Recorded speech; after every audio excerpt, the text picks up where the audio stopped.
కృప వెంబడి కృపనిచ్చిన దేవా, సమృద్ధి కృపనిచ్చితివే. నీ కృప సమృద్ధి కృప, నీ కృప సమృద్ధి కృప. దేవుని నామానికి మహిమ కలుగును గాక. ప్రియమైన దేవుని ప్రజలారా, జీవము కలిగిన యేసుక్రీస్తు నామములో శుభములు మీకు తెలియజేస్తూ దేవుని మాటలు ధ్యానించటానికి కొరకై ప్రేమతో మిమ్మల్ని ఆహ్వానిస్తూ ఉన్నాం. పరిశుద్ధ బైబిల్ గ్రంథంలో ఆదికాండము 18వ అధ్యాయము 14-15 వచనాలు మనం చదువుకుందాం. యెహోవాకు అసాధ్యమైనది ఏదైనా నున్నదా? మీదటికి ఈ కాలమున నిర్ణయ కాలమందు నీ యొద్దకు తిరిగి వచ్చెదను, అప్పుడు శారాకు కుమారుడు కలుగును అనెను. శారా భయపడి నేను నవ్వలేదని చెప్పగా ఆయన, అవును నీవు నవ్వితివి అనెను. ప్రేమగల మా తండ్రి, ఎంతో దయగలిగిన మా నాయన, మరొకసారి మీ పాదములకు స్తుతులు స్తోత్రాలు చెల్లిస్తూ ఉన్నాం. చదువుకున్నటువంటి ఈ మాటలు మాకు అర్థమవుటట్టుగా మీరే బోధించండి. మా మధ్యలో మీరుండి మీ నామానికి మేము తెచ్చుకోండి. యేసుక్రీస్తు నామములో ప్రార్థించి స్తుతించి వేడుకొంచుతున్నాం తండ్రి, ఆమేన్. ప్రియులారా, గమనించండి. ఈ సందర్భాన్ని మనం చూసినట్లయితే దేవుడు అబ్రహామును పిలిచినాడు. అబ్రహామును, నీవు నీ దేశము నుండి, నీ ఇంటి నుండి, నీ బంధువుల నుండి వెలుపలికి వచ్చి నేను చూపించే దేశానికి రమ్ము అని ఆయన పిలుస్తూ ఉన్నాడు. పిలిచినప్పుడు తాను ఎక్కడికి వెళ్తున్నాడో తెలియకుండానే మరి అబ్రహాము ఆ మాటకు విధేయుడైనాడు. అక్కడ చాలా సంగతులు ఆయన దేవాదేవుడు అబ్రహాముతో మాట్లాడుతూ ఉన్నాడు. దయచేసి గమనించండి. ఆదికాండం 12వ అధ్యాయము 1-2-3 వచనాలు మనం చదువుకుందాం. యెహోవా, నీవు లేచి నీ దేశము నుండి, నీ బంధువుల యొద్ద నుండి, నీ తండ్రి ఇంటి నుండి బయలుదేరి నేను నీకు చూపించు దేశమునకు వెళ్ళుము. నేను గొప్ప జనముగా చేసి నిన్ను ఆశీర్వదించి నీ నామమును గొప్ప చేయుదును. నీవు ఆశీర్వాదముగా ఉండు.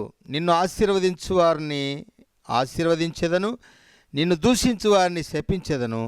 భూమి యొక్క సమస్త వంశములు నీ యందు ఆశీర్వదించబడినని అబ్రహాముతో అనగా, యెహోవా అతనితో చెప్పిన ప్రకారము అబ్రహాము వెళ్ళెను. ప్రియులారా, గమనించండి. ప్రభువు ఆయన పిలిచినప్పుడు నువ్వు బయలుదేరి వచ్చే అంటే ఆయన మాటకు విధేయుడై బయలుదేరినాడట. ఎక్కడికి వెళ్తున్నాడో తెలియదు. అయితే ఆయన చెప్పిన మాట ఏంటంటే, నిన్ను ఆశీర్వదిస్తాను, నిన్ను గొప్ప జనముగా చేస్తాను, నీ నామమును గొప్ప చేస్తాను, నిన్ను ఆశీర్వదిస్తాను, నీ ద్వారా అనేకులు ఆశీర్వదించబడతారు అని ఆయన వాగ్దానం చేస్తూ ఉన్నాడు. సంవత్సరాలు గడిచిపోతూ ఉన్నాయి. ఆయన పిలిచినప్పుడు 75 సంవత్సరాలు అబ్రహాముకు. అబ్రాహామును అబ్రహాముగా మార్చినాడు. అయితే మరి ఆ వాగ్దానం మాత్రం నెరవేర్చబడలేదు. ఆ వాగ్దానం నెరవేర్చబడటానికి మధ్యలో కొన్ని సంఘటనలు జరిగినాయి. అవేంటంటే, అబ్రాము దేవునికి ఇష్టడుగా తాను నడుచుకుంటా ఉన్నాడు. అబ్రాము ఎక్కడికి వెళ్ళినా ఒక కార్యాన్ని చేస్తున్నట్టుగా మనం చూస్తూ ఉన్నాం. 12వ అధ్యాయంలో ఆరంభించి 12వ అధ్యాయంలోనే ఒక 2 మాటలు మనం చూసినట్లయితే గమనించండి. 7వ వచనం ఇట్లా రాయబడింది. అబ్రాము యెహోవాకు ఒక బలిపీఠమును కట్టెను. 7వ వచనం ఇట్లా ఉంది. యెహోవా అబ్రామునకు ప్రత్యక్షమై నీ సంతానమునకు ఈ దేశం ఇచ్చేదనని చెప్పగా అతడు తనకు ప్రత్యక్షమైన యెహోవాకు ఒక బలిపీఠము కట్టెను. 8వ వచనాన్ని కూడా చూసినట్లయితే, అక్కడి నుండి అతడు బయలుదేరి బేతేలునకు తూర్పున ఉన్న కొండకు చేరి పడమటనున్న బేతేలుకును తూర్పున ఉన్న హాయికిని మధ్యను గుడారం వేసి అక్కడ యెహోవాకు బలిపీఠమును కట్టి యెహోవా నామమున ప్రార్థన చేసెను. గమనించండి, బలిపీఠము అంటేనే మనకు ఏంటి గుర్తొస్తుందంటే దేవునికి బలి అర్పించడం, అనగా స్తుతులు చెల్లించడం. దేవునికి స్తుతులు చెల్లించడం, అంతేకాకుండా దేవుని ప్రసన్నత కొరకై ప్రార్థన చేయడం. స్తుతి ప్రార్థన, బలిపీఠం అనగానే స్తుతి ప్రార్థన మనకు అర్థం కావాలి.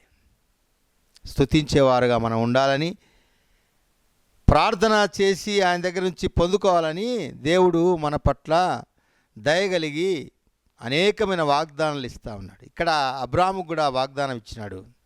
అయితే సంవత్సరాలు గడుస్తూ ఉన్నాయి. 99 సంవత్సరాలు అయింది, అబ్రాహాముకు సంతానం లేదు. 99 సంవత్సరాలైనా అబ్రాహాముకు సంతానం కలిగి 24 సంవత్సరాలు అయింది వాగ్దానం చేసి. సాగుతూ ఉన్నాడు. సాగుతున్నప్పుడు ఒక దినం వచ్చింది, అబ్రాహాము మమ్రే దగ్గర సింధూర వనములో, అప్పటికే పేరు మార్చబడింది అబ్రహాము అని, జనములకు తండ్రి ఆయన ముందుగానే పేరు పెట్టినాడు.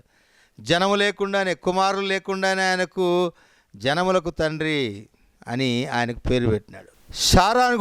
శారయిని కూడా శారాగా మార్చినాడు. శారయి అనగా ఆమెకు ఏమని అర్థం అంటే జగడగొండి అని అర్థం. జగడగొండి లాంటి ఆమెను ఆయన ఏం చేసినాడట అంటే రాజకుమారిగా మార్చినాడు. రాజకుమారి, శారా అనగా రాజకుమారి. వారికి పేర్లు మార్చినాడు, వారిని నడిపిస్తూ ఉన్నాడు. కానీ తాను చేసిన వాగ్దానం నెరవేర్చబడలేదు. వృద్ధులైపోయినప్పుడు ఒక దినం వచ్చింది, అబ్రాహాము మమ్రే దగ్గర ఉన్న సింధూర వనములో అబ్రహాము ఎండవేళ గుడారపు ద్వారమందు కూర్చుండి ఉన్నప్పుడు యెహోవా అతనికి కనబడెను. యెహోవా కనబడగానే ఆయన ఏం చేసినాడంటే వారి ఎదుటికి పోయి సాగిలపడి వారిని తీసుకొని వచ్చి, 3 మనుషుల వలె వారు కనబడతా ఉన్నారు, వారిని ఇంటికి తీసుకుని వచ్చి వారికి భోజనం పెట్టి వారిని ప్రీతిపరిచినాడట. అంటే వారికి బలి అర్పించినాడు. వారి దగ్గర మొర పెడతా ఉన్నాడు. తన తమ్ముడైనటువంటి లోతుకు, తన తమ్ముని కుమారుడైనటువంటి లోతు విషయమై సొదమ గొమొర్రాలు నాశనం కాకమునుపు వారి విషయమై ప్రార్థన చేస్తున్న సందర్భము ఈ అధ్యాయం అంతా మనకు కనిపిస్తుంది. అయితే మరి ఆ అబ్రహామును దర్శించినప్పుడు ఆయన వారితో మాట్లాడుతూ ఉన్నాడు. దేవుడు అబ్రహాముతో మాట్లాడుతూ, నీ భార్య అయిన శారా ఎక్కడుంది? మీదటికి ఆమెకు కుమారుడు కలుగును అన్నప్పుడు ఆమె నవ్విందట. ఎందుకు నవ్విందంటే, నేను నిజముగా వృద్ధురాలనై ఉన్నాను. 12వ వచనంలో, 18వ అధ్యాయం 12వ వచనంలో రాయబడింది, నేను బలము ఉడిగిన దాన్నైన తర్వాత నాకు సుఖము కలుగునా? నా యజమానుడు వృద్ధుడై ఉన్నాడు కదా అని తనలో నవ్వుకొనెను. అంతటి యెహోవా అబ్రహాముతో, వృద్ధురాలనే నేను నిశ్చయముగా ప్రసవించదనా అని శారా నవ్వనేలా? యెహోవాకు అసాధ్యమైనది ఏదైనా ఉన్నదా?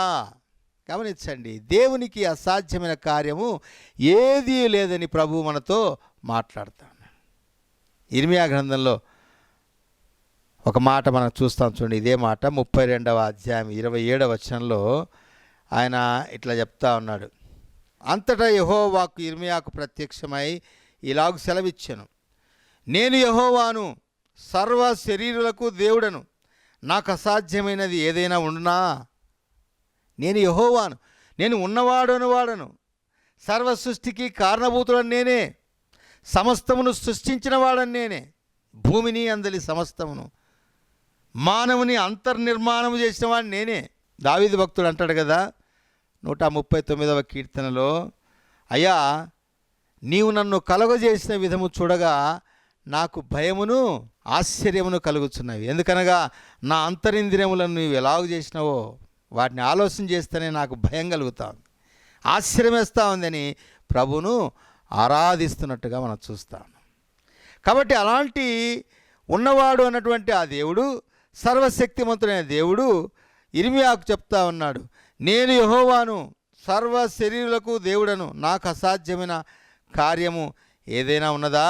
నీవు పోయి ప్రకటించు అని అనేక సంగతులు ఇర్మియాకు ఆయన బోధిస్తూ ఉన్నాడు. కాబట్టి ప్రియ సోదరి, మన జీవితంలో కూడా దేవుడు అనేకసార్లు తన దాసుల ద్వారా, దేవుని వాక్యం ద్వారా రకరకాల ఆయా సందర్భాల్లో హెబ్రీయులకు రాస్తూ ఆయన ఇట్లా చెప్తున్నాడు, పూర్వకాలమున నానా విధములుగాను నానా సమయములలో దేవుడు మన పితరులతో మాట్లాడినాడు. అంతేకాకుండా ఈ అంత్య దినాలు, ఈ చివరి దినాల్లో ఆయన ఎట్లా మాట్లాడుతున్నాడట? తన కుమారుని ద్వారా మనతో మాట్లాడుతూ ఉన్నాడు. ఆనాడు పితరులతో మాట్లాడినాడు, కానీ ఈనాడు కూడా మాట్లాడుతున్నాడు. జీవగ్రంథమైనటువంటి ఆయన మాటలు, జీవము కలిగిన ఆయన మాటలతో నింపబడినటువంటి పరిశుద్ధ గ్రంథం ద్వారా మనతో మాట్లాడుతూ ఉన్నాడు. అబ్రహాము మమ్రే దగ్గర సింధూర వనములో ఆయన ఎండవేళ గుడారపు ద్వారమందు కూర్చుండి ఉన్నప్పుడు అతనికి కనబడింది. ఎక్కడ కూర్చున్నాడు ఆయన అంటే మమ్రే దగ్గర సింధూర వనంలో కూర్చున్నాడు. ఏం చేస్తున్నాడు ఆయన? ఏం చేస్తుంటాడు? దేవుని ప్రార్థన చేస్తుంటాడు. గమనించండి, ఆయనకి ఇష్టమైన స్థలం అది అని జ్ఞాపకం చేస్తూ ఉన్నాడు. గమనించండి, ఈ మాటను మనం చూసినట్లయితే 13వ అధ్యాయంలోనికి వస్తే అక్కడ 13వ అధ్యాయం 18వ వచనంలో ఈ మాట ఇట్లా రాయబడింది. అప్పుడు అబ్రాహాము తన గుడారము తీసి హెబ్రోనులోని మమ్రే దగ్గర సింధూర వనబడిన వృక్షవనములో దిగి అక్కడ యెహోవాకు బలిపీఠము కట్టాను. ఆయన ఎందుకు అక్కడ కూర్చున్నాడంటే ఆయనకి ఇష్టమైన కార్యం ఏంటంటే దేవుని బలిపీఠము దగ్గర కూర్చోట. బలిపీఠం దగ్గర దేవుని సన్నిధిలో ప్రార్థన చేయుట, దేవుని సన్నిధిలో ఆయన మాటలకు విధేయుడవుట, లేక ఆయనకు బలు అర్పించుట, అది ప్రీతికరమైన కార్యమని అబ్రాహాము అక్కడ కూర్చున్నాడట. అబ్రాహాం కూర్చున్న స్థలం ఏంటంటే, అంతకు ముందుగా అబ్రాహాము తన గుడారం తీసి హెబ్రోన్లోని మమ్రే దగ్గరనున్న సింధూర వృక్ష వనములో దిగి అక్కడ యెహోవాకు బలిపీఠము కట్టెను. బలిపీఠం అంటే ఆయనకు చాలా ఇష్టం. బలి అంటే ఆయనకు చాలా ఇష్టం. ఓ ప్రియుడా, ప్రియ సోదరి, నీ బలిపీఠం నువ్వు ఎప్పుడైనా గుర్తించినావా? అనగా ప్రభు సన్నిధిలో నువ్వు కూర్చోటానికి నువ్వు ఎప్పుడైనా ఇష్టపడినావా? లేక ప్రభు సన్నిధిలో ఆయన మాటలు వినటానికి నువ్వు ఎప్పుడైనా ఆశపడినావా?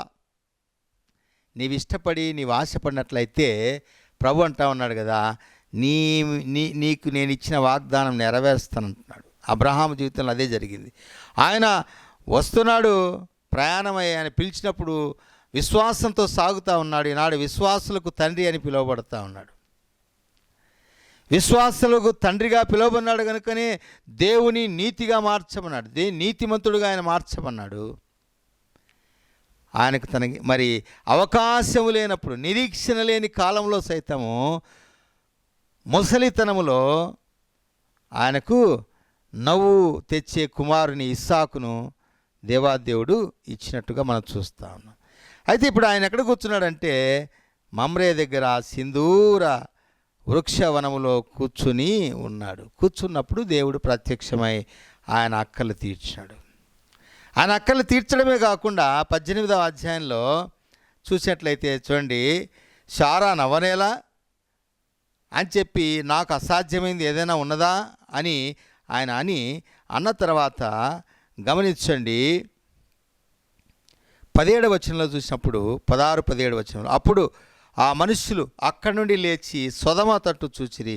అబ్రహాము వారిని సాగనంపుటకు వారితో కూడా వెళ్ళాను. అప్పుడు యెహోవా, నేను చేయబో కార్యము అబ్రహామునకు దాచెదనా?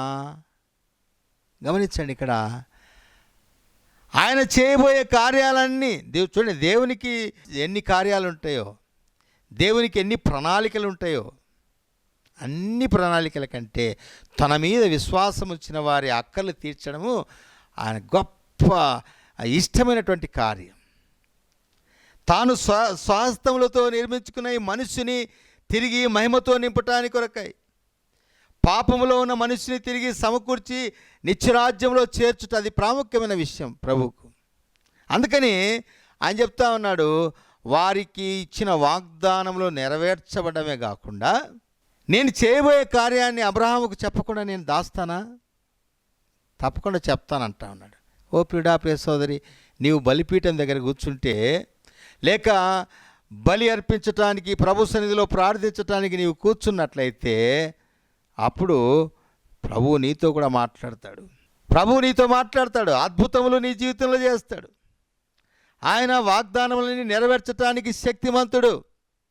ఏలియా కాలంలో ఒక విషయాన్ని అక్కడ వ్రాయబడిన సంగతిని నేను చూస్తున్నాను, గమనించండి. మొదటి రాజుల గ్రంథంలో 18వ అధ్యాయంలో శ్రేష్టమైన మాట ఒకటి రాయబడింది. ఆ సందర్భం ఏంటంటే అక్కడ మరి బయలుదేవతకు సంబంధించినటువంటి ప్రవక్తలు అక్కడ ఉన్నారు. దేవతలను ఆరాధించువారు అక్కడ ఉన్నారు. దేవుని ప్రజలు ఉన్నారు. దేవుని ప్రజలు బయలుదేవత మరి ఆరాధించేవారు అక్కడ ఉన్నప్పుడు ఏలియా ఏమంటున్నాడంటే జనులందరి దగ్గరికి వచ్చి 18వ అధ్యాయం 21వ వచనంలో ఇట్లా చెప్తా ఉన్నాడు, ఎన్నాళ్ళ మట్టుకు మీరు 2 తలంపుల మధ్య తడబడుతూ ఉంటారు. మీరు ప్రభు పిల్లలే, ప్రభువును ప్రార్థిస్తున్నారు, అటు లోకంలో ఉన్నారు. 2 తలంపులు అటు ఇటు, దేవుడు ఉన్నప్పుడు దేవుడే, తర్వాత లోకము. ఇలాంటి పరిస్థితులు చాలామంది జీవితంలో క్రైస్తవ పేరు పెట్టుకొని క్రైస్తవులుగా జీవిస్తూ 2 తలంపుల మధ్య జీవించేవారు ఎంతోమంది ఉన్నారు. విశ్వాసులని చెప్పుకుంటూ 2 తలంపుల మధ్య జీవించేవారు చాలామంది ఉన్నారు. అయితే ఇక్కడ మన సబ్జెక్ట్ అది కాదు, కానీ 2 తలంపుల మధ్య జీవిస్తున్నటువంటి వారి మధ్యలో ఇక్కడ ఛాలెంజ్గా తీసుకొని ఏలియా ఏం చేశాడంటే వారి దగ్గర ఒక మరి కార్యాన్ని చేస్తున్నట్టుగా చూస్తూ ఉన్నాం. 30వ వచనంలో మనం చూసినట్లయితే 18వ అధ్యాయం 30వ వచనంలో, అప్పుడు ఏలియా నా దగ్గర రండని జనులతో చెప్పి జనులందరూ అతని దగ్గరికి వచ్చినప్పుడు అతడు క్రింద పడదోయబడి ఉన్న యెహోవా బలిపీఠమును బాగు చేసి అన్న మాట ఇక్కడ చూస్తున్నాం. ఎప్పుడైతే యెహోవా బలిపీఠమును బాగు చేసినాడో ఆయన ప్రార్థన చేస్తే ఆకాశం నుంచి అగ్ని దిగి వచ్చింది. అంటే బలిపీఠమును బాగు చేసుకొని బలిపీఠమును వద్ద కూర్చున్న వారి జీవితంలో దేవుడు అద్భుత కార్యములు, ఆశ్చర్య కార్యములు చేస్తాడు. యేసుక్రీస్తు కాలంలో మార్తా మరియా వారి కుటుంబంలో జరిగిన సంగతిని మనం చూసినట్లయితే యేసును వారి ఇంటికి పిలిచినారట. మరి మార్తా యేసుక్రీస్తు ప్రభుల వారిని ఇంటికి ఆహ్వానించింది. ఇంటికి ఆహ్వానించిన సమయంలో చూడండి, లూకాసు వార్త 10వ అధ్యాయంలో ఈ మాటలు రాయబడి ఉన్నాయి. అంతటా వారు ప్రయాణమైపోతుండగా ఆయన ఒక గ్రామంలో ప్రవేశించారు. 38 నుంచి చదువుతున్నాను. మార్తాను ఒక స్త్రీ ఆయనను తన ఇంట చేర్చుకొనెను. ఆమెకు మరియా అను సహోదరి ఉండెను. ఈమె యేసు పాదముల మీద కూర్చుండి ఆయన బోధను వినుచుండెను. మార్త విస్తారమైన పని పెట్టుకున్న చేత తొందరపడి ఆయన వద్దకు వచ్చి, ప్రభువా, నేను ఒంటరిగా పనిచేయటకు నా సహోదరి నన్ను విడిచిపెట్టినందున నీకు చింతలేదా? నాకు సహాయము చేయమని ఆమెతో చెప్పుమని. అందుకు ప్రభు, మార్తా మార్తా, నీవు అనేకమైన పనులను గురించి విచారం కలిగి తొందరపడుచున్నావు, కానీ అవసరమైంది ఒకటే. మరియా ఉత్తమమైన దానిని ఎంచుకొనెను, అది ఆమె వద్ద నుండి తీసివేయబడదని ఆమెతో చెప్పాను. మార్త ప్రభువుని ఇంటికి పిలుచుకొని వచ్చి ఎంతో ప్రేమతో ఆయనకు మంచి విందు చేయాలని వంట పని చేస్తూ ఉంది. కానీ మరియ చేస్తున్న పనిని దేవుడు మెచ్చుకుంటున్నట్టుగా చూస్తా ఉన్నాం. మరి అయితే ఆయన పాదముల మీద కూర్చొని యేసు యొక్క బోధ వినుచుండెను. మరియ ఉత్తమమైన దాన్ని ఎంచుకుంది, అది ఆమె వద్ద నుండి తీసివేయబడదని ప్రభు ఆమెను మెచ్చుకుంటున్నట్టుగా చూస్తాను. ప్రియ సోదరి, మన జీవితం ఎట్లా ఉంది? లోకస్తుల వలె మనము లోకములో సంతోషించే వారి వలె మనం కూడా ప్రయత్నం చేస్తున్నామా? అన్ని కార్యక్రమాలు మనం కలిగి ఉన్నామా? దేవుని దగ్గర కూర్చునే కార్యం మనం కలిగి లేకపోతే దేవుడు మనల గురించి మెచ్చుకోడు. కనుక మనము దేవునిని మెప్పించే కార్యాన్ని చేయాలి. అందుకే కీర్తనకారుడు చెప్తున్నాడు తన మొదటి కీర్తనలో, దుష్టుల ఆలోచన చొప్పున నడవక, పాపుల మార్గం నిలవక, యెహోవా ధర్మశాస్త్రమునందు దివారాత్రము దాన్ని ధ్యానించుచు మరి గడుపువారు ధన్యులు అన్నాడు. యెహోవా ధర్మశాస్త్రము దివారాత్రము ధ్యానించేవారు ధన్యులు. అట్టివాడు నీటి కాలువలను యోరను నాటబడినదై ఆకు వాడక తన కాలమందు ఫలమిచ్చు చెట్టు వలె ఉండును. ఎంత చూడండి, దేవుని సన్నిధిని నీవు నేను గడపాల్సిన అవసరం ఉంది. ఎప్పుడైతే మనం దేవుని సన్నిధిని అపేక్షిస్తామో, ప్రభువు సన్నిధిని మనం అపేక్షిస్తామో, ఆయన మాటలు వినటానికి మనం ఇష్టపడతామో, అప్పుడు ఆయన ఏం చేస్తాడంటే అద్భుతాలు చేస్తాడు. నాకు అసాధ్యమైన కార్యం ఏదైనా ఉందా అంటాడు. మనం ఏది అడిగితే ఆయన ఇవ్వటానికి సిద్ధంగా ఉన్నాడు. దేవుని నామ మహిమార్థమై మనం దేన్ని అడిగినా ఆయన ఇవ్వటానికి సిద్ధంగా ఉన్నాడు. ఇక్కడ చూస్తే వాగ్దానం చేసినాడే కానీ అబ్రాహాముకు అది నెరవేర్చబడలేదు. అందుకే మరి సారా అయితే నవ్వుతూ ఉంది. అయితే ప్రభు అయితే అబ్రహామును ప్రేమించినాడు. అబ్రహాము తాను కూర్చున్న స్థలమును గుర్తించినాడు. అబ్రహాము బలిపీఠం మీద కూర్చునే అలవాటు ఉంది. అబ్రహాము ఎక్కడ చూసినా బలిపీఠం కట్టి ఆయనకు ప్రార్థన చేస్తున్న అనుభవంలో సాగుతూ ఉన్నాడు. అలాంటి సమయంలో దేవుడు అద్భుత కార్యాన్ని చేసినాడు. అబ్రహాముకు కుమారుని ఇచ్చినాడు. అంతేకాకుండా సొదొమ గొమొర్రాలు నాశనం కాబోతా ఉన్నాయి, అక్కడ నీ తమ్ముడు ఉన్నాడు, వాని విషయంలో నీవు జాగ్రత్త అని మరి దేవుడు నేను చేయబోయేది అబ్రహాముకు దాచెదనా, నా స్నేహితుడైన అబ్రహాము అంటా ఉన్నాడు. ప్రియ సోదరి, దేవుని ఉద్దేశములు నేను తెలుసుకోవాలంటే, లేక దేవుని అద్భుత కార్యాలు మన జీవితంలో కూడా జరగాలంటే, మనం అనేకులకు ఆశీర్వాదకరంగా ఉండి మనం ఆశీర్వదించబడాలంటే మనం ఎక్కడ కూర్చోవాలంటే దేవుని సన్నిధిలో కూర్చోవాలి. ప్రార్థించే వారముగాను స్తుతించే వారముగాను మనం ఉండాలి. మన బలిపీఠమును సరి చేసుకోవాలి. నీ బలిపీఠము సరి చేసుకున్నప్పుడు అద్భుతములు నీ జీవితంలో జరుగుతాయి. చూడండి, అబ్రహాము పదే పదే ఆయన చేస్తున్న కార్యం ఏంటంటే బలిపీఠమును బాగు చేస్తూ ఉన్నాడు. బలిపీఠమును కడుతున్నప్పుడు అబ్రహామును సిద్ధపరుస్తూ ఉన్నాడు. ఆయన చూడండి, ఆయన వాగ్దానాన్ని నెరవేర్చడానికి ముందుగా 17వ అధ్యాయానికి వచ్చేటప్పటికి ఆదికాండము మొదటి కొన్ని వచనాలు నేను చదువుతున్నాను. అబ్రహాము 99 ఏండ్ల వాడైనప్పుడు యెహోవా అతనికి ప్రత్యక్షమై, నేను సర్వశక్తి గల దేవుడను, నా సన్నిధిలో నడుచుచు నిందారహితుడవై ఉండు. బాబు ఇంకొక మాటని ఇక్కడ యాడ్ చేస్తా అన్నాడు. స్తుతిస్తూ ఉన్నావు, బలు అర్పిస్తున్నావు, ప్రార్థన చేస్తున్నావు, ఓకే, నా మాటకు లోబడినావు, ఓకే, అయితే నిందారహితుడుగా నీ ఉండు అంటా ఉన్నాడు.